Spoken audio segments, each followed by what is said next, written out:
Bonjour, je suis Mélodie et je suis la créatrice de Happy Kids. Aujourd'hui, dans le cadre du projet Pousse d'Acacia, il me semblait important de vous parler du stress. Lorsqu'on devient parent, on a à cœur d'accompagner nos enfants sur le chemin de l'autonomie, leur fournir toutes les ressources nécessaires pour qu'ils aient confiance en eux, qu'ils soient bien dans leur basket. On souhaite le meilleur pour nos enfants. On veut qu'ils réussissent dans leur vie, qu'ils choisissent un métier qui leur plaise, qu'ils s'épanouissent complètement. Et on fait en sorte de leur fournir toutes les ressources et le matériel nécessaire pour que ça aboutisse. Sauf que des fois, parfois, on se surprend à avoir des réactions dont on n'est pas forcément très fier par la suite. On peut par exemple crier, faire les gros yeux, punir, menacer, humilier, parfois taper, dévaloriser, se montrer sarcastique. Tout ça, ce sont des réactions qui ne nous plaisent pas et qui ne vont pas accompagner nos enfants dans leur bon développement. Mais pourquoi on a toutes ces réactions alors que ce n'est pas du tout ce à quoi on aspire ? Bien, toutes ces réactions, en fait, ce sont des réactions de stress. On a du stress parce que on doit arriver à l'heure au travail, arriver à l'heure à l'école et que c'est pas évident de gérer à la fois sa préparation personnelle et celle des enfants, etc. C'est donc la pression du temps. On a du stress aussi qui peut être généré parce qu'on a peur des réactions des autres personnes qui sont autour de nous. On se sent jugé. Quand on est en public, par exemple, on va avoir tendance à être très autoritaire avec son enfant pour faire bonne figure et pour montrer, voilà, moi je sais canaliser mon enfant, même si c'est pas forcément au fond ce qu'on aimerait pour son enfant. Notre réaction de stress peut être produite par une insécurité financière, par exemple, où on a du mal à boucler les fins de mois et du coup tout ça nous stresse, et ce qui fait que quand notre enfant va avoir un comportement qu'on va juger inapproprié, on va réagir par quelque chose qui pourrait être violent. Un autre facteur de stress dont on peut parler, c'est la fatigue, l'épuisement. Il faut savoir que la première année, une maman perd en moyenne 600 heures de sommeil. 600 heures, c'est une moyenne. Ça veut dire qu'il y a des mamans aussi qui vont être à 1000 heures de sommeil, 1200 heures de sommeil. C'est énorme. Le fait d'avoir des nuits hachées comme ça, c'est très difficile ensuite de garder la patience nécessaire pour accueillir les émotions de son enfant. Le stress peut aussi être généré par notre alimentation. Il faut savoir qu'il y a certaines personnes, par exemple, qui vont être intolérantes au gluten, et le fait d'assimiler du gluten va faire qu'ils vont se sentir pas bien dans leur corps, et ça va générer du stress. Le stress peut aussi être induit par une réaction qu'on ne va pas forcément contrôler, qui va remonter à ce qu'on a pu subir enfant.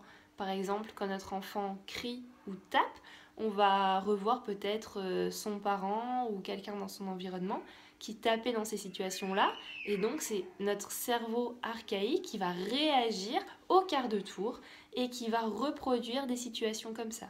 En gros, lorsque la réaction que l'on a face à un comportement de son enfant n'est pas appropriée ou qu'on se sent mal à l'aise par rapport à une situation, c'est souvent que c'est lié au stress. Lorsque l'on est sous stress, notre corps va réagir de 3 façons différentes. Soit je vais attaquer, et dans ce cas-là, je vais pouvoir attaquer peut-être verbalement ou physiquement, je vais aller vers l'enfant.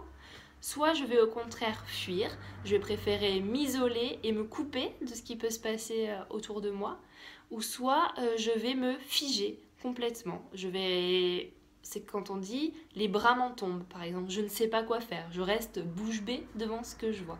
Ça, ce sont 3 réactions physiologiques que nous avons par rapport au stress. Élever la voix, crier, punir, faire du chantage, ce ne sont pas forcément vraiment ce qu'on a envie de transmettre à nos enfants, et ce n'est pas la relation qu'on a envie de construire avec eux. Une fois qu'on a bien réalisé que c'était le stress qui était à l'origine de ces réactions-là, on va pouvoir accueillir peut-être avec plus d'empathie aussi nos réactions et constater ce qu'on peut faire dans ces cas-là.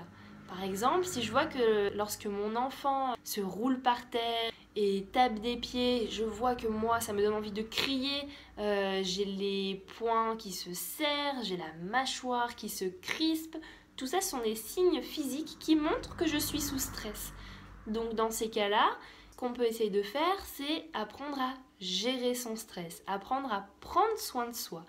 C'est pour ça qu'avec Pousse d'Acacia, notre objectif est de vous fournir quelques outils pratiques pour prendre soin de vous dans un premier temps, afin d'être disponible ensuite pour prendre soin de votre enfant. Que se passe-t-il quand je crie? Quand je crie, que je suis sous stress, je vais sécréter des hormones du stress. L'adrénaline par exemple et le cortisol. Chez mon enfant, ça va faire la même réaction. Si je crie, lui aussi, à son tour, va être en situation de stress. Et il va sécréter à son tour de l'adrénaline et du cortisol. Ces deux hormones de stress ne sont pas vraiment propices au bon développement de son cerveau. Ce qui l'aiderait, ce serait davantage de sécréter des hormones du bien-être comme l'ocytocine par exemple. Alors si je travaille moi sur mon stress, si je mets en place des outils de gestion du stress, alors je pourrais lui transmettre des outils de gestion du stress. Et ce sera beaucoup plus constructif pour lui de voir comment je gère mon stress plutôt que de subir mon stress qui est nocif pour son développement. Le cerveau de l'enfant est encore immature, il est en pleine construction. Et il va se construire par les interactions qu'il va avoir avec nous, par les jeux qu'il va pouvoir faire avec nous et tous les échanges qu'on pourra avoir ensemble. Donc plus je vais l'alimenter en outils de gestion du stress et plus je vais lui permettre de développer des outils pour canaliser ses émotions, plus ça va être facile pour lui de se développer de manière harmonieuse.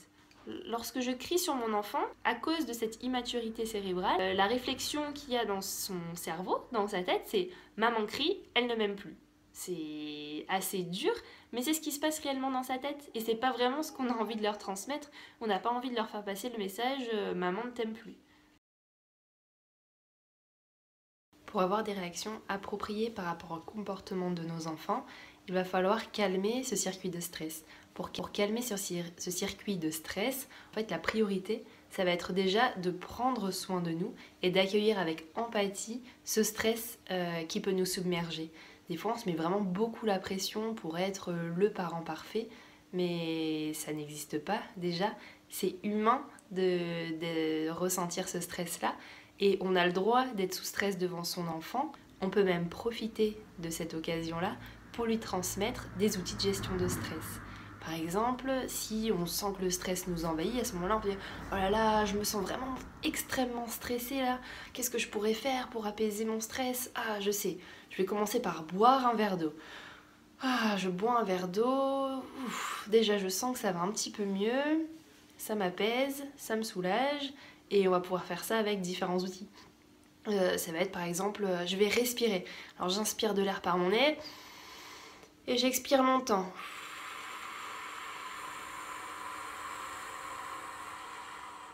L'enfant, en étant témoin de tout ça, il va acquérir par mimétisme des outils de gestion du stress.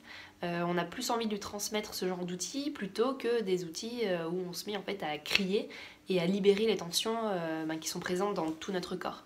Dans l'atelier aussi qui a été développé par Isabelle Filiosa, Stop aux crises, je gère, on parle beaucoup aussi du stress et des outils qu'on peut mettre en place pour apprendre à le gérer et avoir des réactions appropriées. En résumé, prenez déjà soin de vous, pensez à vous pour ensuite avoir la capacité d'accueillir les émotions de vos enfants et de leur enseigner plein de choses pour appréhender toutes les situations un peu difficiles du quotidien. On va pouvoir utiliser nos situations difficiles pour transmettre des outils et grâce aux neurones miroirs et grâce à la capacité des enfants d'apprendre par mimétisme, ils seront ensuite équipés pour répondre à tout ça et toute leur vie.